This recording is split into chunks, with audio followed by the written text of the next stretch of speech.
Hello, my lovely family. This is Robin Aisha Lansong, and today I want to talk about how to tell the difference between something that's bothering you or activating you in the present and something that's coming up from a past unresolved trauma.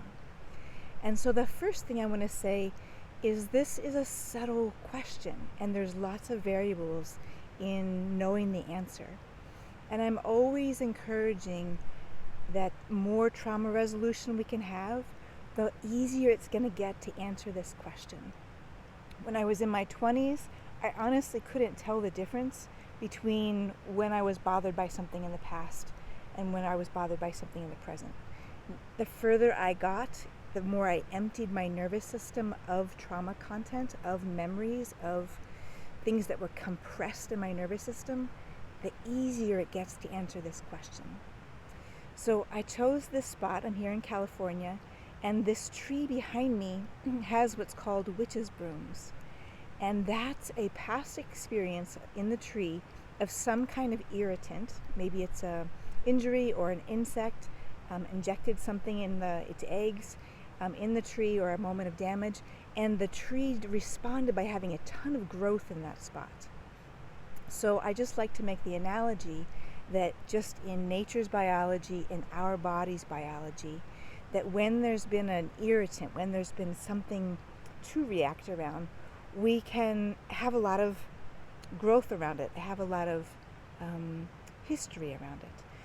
And so I'm going to say some clues about when in the present there might be something from the past getting activated in your nervous system.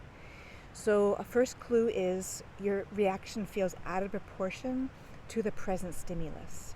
So I always make the analogy you're kind of having like 10 alarm fire for burnt toast. Or you have tons of looping thoughts. You just can't set it down. It's just going over and ruminating and ruminating. And also blame.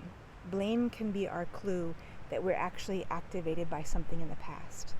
So my recommendation is just to step away from the situation and give yourself some time. Say, I need an hour, I need 5 days to figure out why this is bothering and activating me so much. And then always asking in your body, where in your body might have information, and just say, what is this in my body? And notice, is there tension? Is there fluttering? Is there what I call the tremble of change?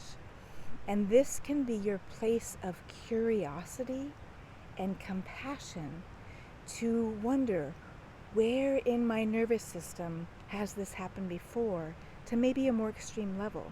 Where have I maybe been assaulted, violated, not seen, not heard, misunderstood, abandoned, that this situation in the present is extra bothering me?